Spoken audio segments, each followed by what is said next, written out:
வணக்கம் மக்களே. இன்று பிப்ரவரி 1, 2025 இந்த சனிக்கிழமை காலை பொழுதில் உங்களை சந்திப்பதில் மிக்க மகிழ்ச்சி. இன்னைக்கு பத்திரிகையில் வந்த சில செய்திகள், அதற்கு பின்னால் உள்ள பின்புலத்தை தான் நம்ம பார்க்க போகிறோம். முதல் செய்தியாக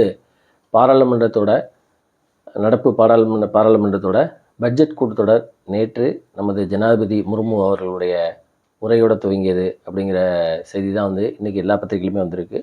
இதை பற்றி நேற்றுக்கே நம்ம பேசியிருந்தோம். பட்ஜெட் கூட்டத்தொடரில் ஜனாதிபதி பேசுவாங்க அப்படின்னு.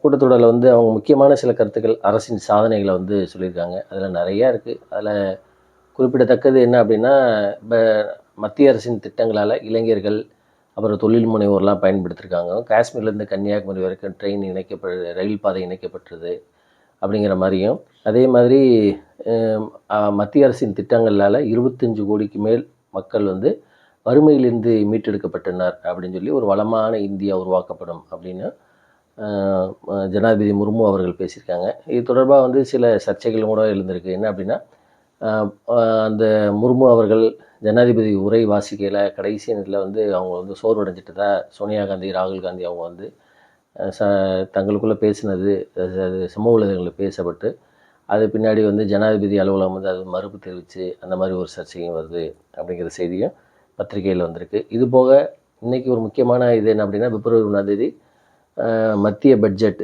யூனியன் பட்ஜெட் நமது நிதியமைச்சர் அவர்கள் தாக்கல் செய்கிறாங்க 11 மணி அளவில்.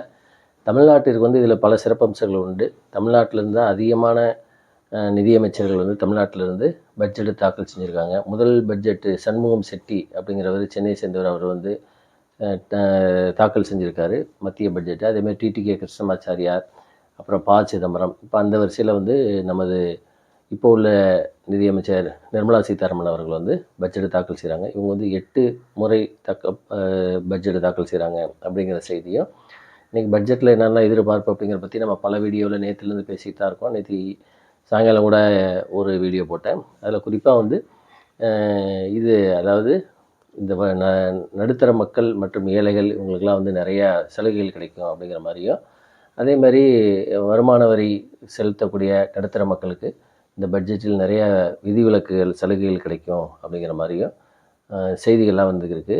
இது போக நமது பாரத பிரதமர் பட்ஜெட் கொடுத்துறதுக்கு முன்னாடி வெளியில் பத்திரிகையாளர்கள் பேட்டியில் என்ன சொன்னார் அப்படின்னா, கடவுள் லட்சுமி ஏழைகள் மற்றும் நடுத்தர மக்களை ஆசீர்வதிப்பார் அப்படின்னு சொல்லியும், இந்த பட்ஜெட்டு கூட்டத்தொடரில் தான் 14 வருஷம், அதாவது 2014 10 வருஷமாக வெளிநாட்டு சதி எதுவுமே நடக்காமல் தடுக்கப்பட்ட ஒரு பட்ஜெட் கூட்டத்தொடர் இதுதான் அப்படின்னு சொல்லியிருக்காங்க.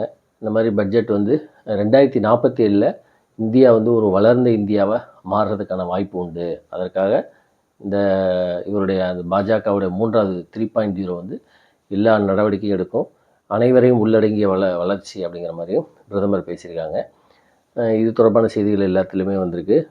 பிரதமர் மேலே என்ன சொல்கிறார் அப்படின்னா, இன்றைய இளைஞர்கள் இந்த 2047 இந்தியா வளர்ச்சி அடைகிறத பார்ப்பாங்க, அவங்க பயன் அடைவார்கள் அப்படின்னு பேசியிருக்காங்க. இது ஸோ இந்த 3 விஷயமும் பட்ஜெட் தொடர்பான பாராளுமன்ற கூட்டத் தொடர்பாக எல்லா பத்திரிகையிலுமே வந்திருக்கு. ஜனாதிபதியோட உரை, நிர்மலா சீதாராமன் அவர்களுடைய பட்ஜெட் தாக்கல் செய்கிறது, அதுக்கப்புறம் பிரதமருடைய அந்த பார்லிமெண்ட்டுக்கு வெளியான அந்த பேட்டி அதுவும் வந்திருக்கு. அதுக்கப்புறம் பார்த்திங்கன்னா, இந்த சென்னையில் முட்டுக்காடு இந்த ஈசிஆர் ரோட்டில் கடந்த ஒரு 4 நாட்கள் முன்னாடி இளம்பெண்கள் காரில் போயில அதை திமுக கொடி கட்டிய இன்னொரு கார் துரத்தி சேசிங் பண்ணி அதிலேருந்து ஒரு இளைஞர் வெளியில் அந்த பெண்களை மிரட்டின மாதிரி செய்தியும் வீடியோலாம் வெளியில் வந்துச்சு. இது நேஷ்னல் மீடியா வரைக்குமே வந்துடுச்சு. இது தொடர்பாக அந்த காரை பறிமுதல் செஞ்சிட்டாங்க. அதில் உள்ள காரில் யார் பயணம் செஞ்சால், அந்த பெண்களை மிரட்டினது யார் அப்படிங்கிற மாதிரி தெரியல அப்படின்னு சொல்லி, கண்டுபிடிக்க முடியல அப்படின்னு சொல்லி எல்லாருமே எதிர்க்கட்சி தலைவர் அன்புமணி ராமதாஸ் அண்ணாமலை, எடப்பாடியார் போன்றவங்களாம் விமர்சனம் பண்ணிக்கிட்டாங்க.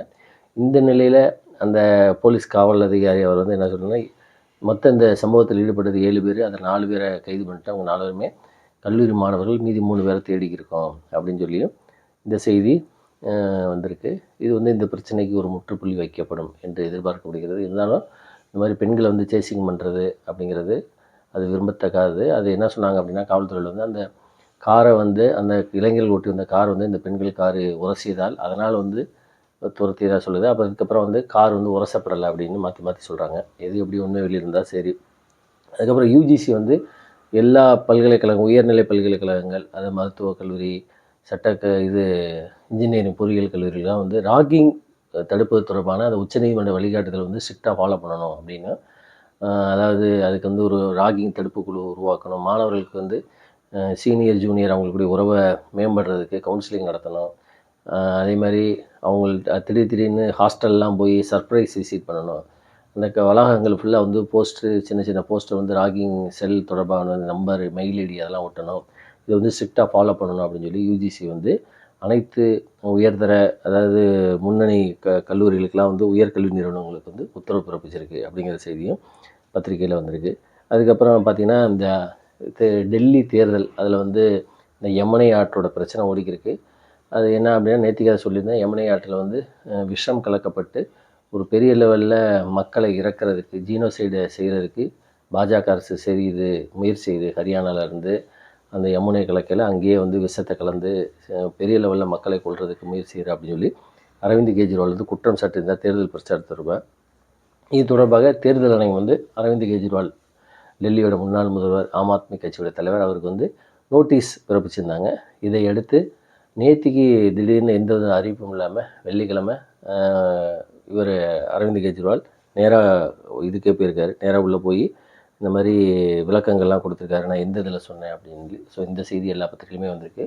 ஆனால் அவங்க என்ன சொல்கிறாங்க அப்படின்னா, அமோனியம் கலந்தது தான் இப்படி சொல்கிறாங்க அப்படின்னு. அவர் என்ன விளக்கம் கொடுத்தாரு அப்படிங்கிறது தெரியல. ஆனால் தேர்தல் ஆணையத்திட்ட விளக்கம் கொடுத்தார் அப்படிங்கிற செய்தி மட்டும் வந்திருக்கு. அதுக்கப்புறம் பிரதமர் மோடி வந்து அடுத்த பிப்ரவரி மாதம் அமெரிக்கா செல்கிறார்.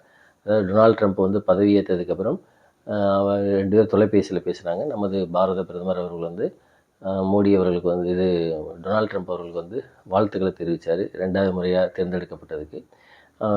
இவர் டொனால்ட் ட்ரம்ப்புமே கூட மோடி அவர்கள் அமெரிக்கா வாருங்கள் அப்படின்னு சொல்லி சொன்ன சமயத்தில் அவங்க 2 பேரும் மோடி வந்து அவருடைய இந்திய பிரதமர் வந்து அமெரிக்கா செல்வதற்கான அந்த பூர்வாங்க பணிகள் தொடங்கப்பட்டதாகவும் இது வந்து ஒரு முக்கியமாக கருதப்படுது. ஏன் அப்படின்னா, இப்போ ட்ரம்ப்போட செயல்பாடுகள் வந்து இந்தியர்களுக்கு குறிப்பாக பொருளாதார தொடர்பானது பல பாதிப்புகள் உருவாகும். குடியுரிமை சட்டத்திலேருந்து, வரி விதிக்கிறதுலேருந்து.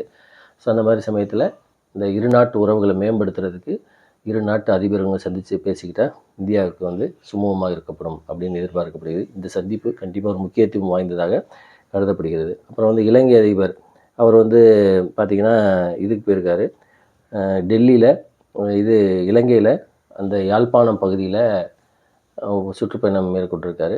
அங்கே வந்து இலங்கை தமிழர்கள் வாழக்கூடிய அந்த பகுதியில் வந்து போர் நிறுத்தம் முடிஞ்சதுக்கப்புறம் இன்னும் அவங்களுடைய நிலங்கள்லாம் வந்து மீண்டும் அவர்களுக்கு திருப்பப்படலை. விரைவில் அந்த நிலங்கள்லாம் வந்து குடியிருப்பு பகுதியெலாம் வந்து இராணுவம் இருக்குது, இலங்கை இராணுவம் இருக்குது, அதெல்லாம் வாபஸ் பெறப்பட்டு 2015 இந்த கோரிக்கை இருக்குது. பாதி தான் கொடுத்துருக்காங்க, இன்னும் பாதி கொடுக்கல. அதற்கான நடவடிக்கைகள் எடுக்கப்படும்னு. அதேமாதிரி அங்கே உள்ள அந்த யாழ்ப்பாணம் பகுதியில் வடக்கு கிழக்கு தமிழர்கள் அதிகமாக உள்ள பகுதி, போரால் பாதிக்கப்பட்ட பகுதி, இன்னும் அந்த இளைஞர்களுக்கு வேலை கிடைக்கல அப்படின்னு சொல்லி அவங்க போராட்டம்லாம் கூட நேற்று நடத்தினாங்க. திசாநாயக் வந்து உறுதியளிச்சிருக்காரு இல்லாத நடவடிக்கை எடுக்கப்படணும். அதேமாதிரி அங்குள்ள ஒரு முதுபெரும் விடுதலை போராட்ட வீரர் ஒருத்தர் இறந்துட்டார், மாவை சேனாதி ராசா. அவருடைய 85 வயசு. அவர் வந்து இலங்கை தமிழர் அந்த பிரச்சனைக்காக போராடியவர், தமிழர்கள் உரிமைக்காக போராடியவர். அவர் வந்து ஈழத்தந்தை செல்வாவோட அந்த போராட்ட களத்தில் இருந்தவர். அவர் வந்து 85 வயசு வயது காரணமாக இறந்துட்டார். அவருக்கு வந்து நம்ம இலங்கை அதிபர் அனுராக் திசாநாயக்க வந்து இறுதி உடலுக்கு வந்து அஞ்சலி செலுத்தியிருக்காரு அப்படிங்கிற செய்தியும் பத்திரிகையெல்லாம் வந்திருக்கு. அதுக்கப்புறம் வந்து இந்த பாம்பன் பிரிட்ஜ் பாலம், அதாவது மண்டபத்திலிருந்து ராமேஸ்வரம் தீவு 2 கிலோமீட்டர் அதை இணைக்கக்கூடிய பாம்பன் பாலம் வந்து கடந்த 2019 அதற்கான வேலைகள் நடந்துக்கிருக்கு. அது பணி முடிஞ்சு ஜனவரியிலே திறக்கிறதா இருந்துச்சு. ஆனால் என்ன காரணம் தெரில, அதை வந்து ஒத்தி போட்டாங்க. இடையிலே வந்து பாதுகாப்பு ஆணையர் வந்து இன்ஸ்பெக்ஷன் பண்ணிவிட்டு பாலத்தில் நிறையா பணிகள் மேற்கொள்ளணும் அப்படின்னு சொல்லி குறிப்பு எழுதி வச்சுருந்தார். இந்நிலையில் ஜனவரி மாதம் திறக்கப்படும் அப்படின்னு சொல்லியிருந்தாங்க. திறக்கப்படாதனா நேற்றுக்கு வந்து அந்த பாலத்தில் வந்து ரயில் இயக்கி சோதனை பண்ணியிருக்காங்க. 60 kmph வேகத்தில் ட்ரெயின் இயக்கி மண்டபத்துக்கும் ராமேஸ்வரம் ஸ்டேஷனுக்கும். அதுக்கப்புறம் அதே மாதிரி கப்பலையும் இந்திய கடலோர காவல் படை கப்பலையும் வந்து அந்த செங்குத்து பாலத்தை தூக்கி கப்பலையும் இயக்கி சோதனை பண்ணியிருக்காங்க. விரைவில் இந்த பாலம் திறக்கப்படும் அப்படின்னு சொல்லியும், இது பிரதமர் தான் திறப்பார் அப்படின்னு சொல்லியிருக்காங்க. இது எந்த அளவுக்கு அப்படிங்கிறத போக தான் பார்க்க முடியும். அதே மாதிரி வந்து இந்த போராட்டங்களுக்கெல்லாம் வந்து அனுமதி கொடுக்கறதுக்கு தமிழ்நாடு காவல்துறைக்கு வந்து சென்னை உயர்நீதிமன்றம் கண்டனம் தெரிவிச்சிருந்தாங்க. இந்த வழக்கு எப்படி வந்துச்சு அப்படின்னா, இது புதிய தமிழகம் கட்சியோட தலைவர் கிருஷ்ணசாமி வந்து சென்னையில் வந்து எக்மோர்லேருந்து கவர்னர் மாளிகை வரைக்கும் வந்து நடைபயணம் மேற்கொள்றதுக்கு பல கோரிக்கைகளை வச்சு நடைபயணம் மேற்கொள்றதுக்கு அனுமதி கேட்டிருந்தார் காவல்துறைக்கு. காவல்துறை கடைசி நிமிஷத்தில் வந்து ரத்து செஞ்சுட்டாங்க. இதை எதிர்த்து ஹைகோர்ட்டில் வந்து உயர்நீதிமன்றத்தில் வழக்கு புரிந்த கிருஷ்ணசாமி அவர்கள் வந்து இழப்பீடாக 1 கோடி ரூபா தரணும் அப்படின்னு சொல்லி கேட்டிருந்தார். அதற்கு பதிலளித்த உயர்நீதிமன்றம் காவல்துறை வந்து மனு கொடுத்த 48 மணி நேரத்தில் யாராவது போராட்டம்னு மனு கொடுத்துருந்தாங்கன்னா அந்த 48 மணி நேரத்தில் அதற்கான நடவடிக்கை எடுக்கணும் அப்படின்னு சொல்லியும், இந்த அனுமதி கடிதத்தை வந்து 5 நாளைக்கு முன்னாடி கொடுக்குறது போல் 10 நாளைக்கு கூட வச்சுக்கோங்க. அனுமதியை உடனே வந்து பாரபட்சம் இல்லாமல், கட்சி வேறுபாடு இல்லாமல், எதிர்கட்சி ஆளுங்கட்சி இல்லாமல் அனைவருக்குமே கொடுக்கணும். 48 மணி நேரத்தில் அந்த கொடுக்கப்பட்ட மனு மீது நடவடிக்கை எடுக்கணும் அப்படின்னு சொல்லியிருக்காங்க. அமெரிக்க ஹெலிகாப்டர் விமான விபத்து, அதில் வந்து ஒரு பிளாக் பாக்ஸ் கண்டுபிடிச்சது, ஸோ போன்ற பல செய்திகள் இன்றைக்கி பத்திரிகையில் வந்திருக்கு. மீண்டும் நாம் அடுத்த வீடியோவில் சந்திப்போம். நன்றி, வணக்கம்.